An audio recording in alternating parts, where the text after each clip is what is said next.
कांग्रेस अध्यक्ष सोनिया गांधी ने कोरोना त्रासदी को लेकर मोदी सरकार को आड़े हाथों लिया है।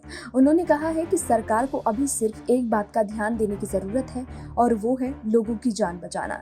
एक इंटरव्यू के दौरान सोनिया गांधी ने केंद्र सरकार से वक्त से पहले ही कह दिया है कि कोरोना वायरस पर उन्होंने जीत हासिल कर ली है और उन्होंने संसद की स्टैंडिंग कमेटी की उस सलाह को भी नजरअंदाज कर दिया जिसमें तैयारी बनाए रखने की बात कही गई थी।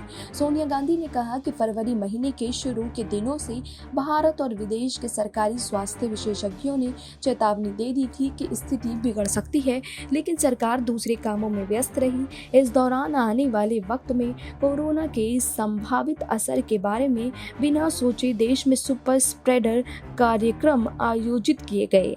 उन्होंने कहा कि वक्त राजनीति का नहीं है बल्कि मिलकर काम करने का है।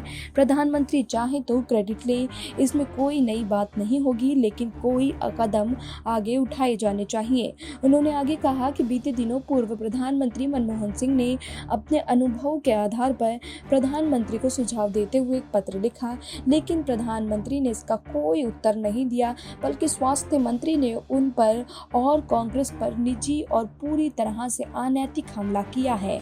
उन्होंने कहा कि कोविड-19 पर काबू पाने के लिए सुझावों के साथ बीते 14 महीने में मैंने प्रधानमंत्री को 10 चिट्ठियां लिखी हैं, लेकिन इनमें से किसी पर कोई सार्थक जवाब नहीं मिला। उन्होंने आरोप लगाया कि सरकार 18 से 45 साल के बीच के लोगों को नज़रअंदाज कर रही है।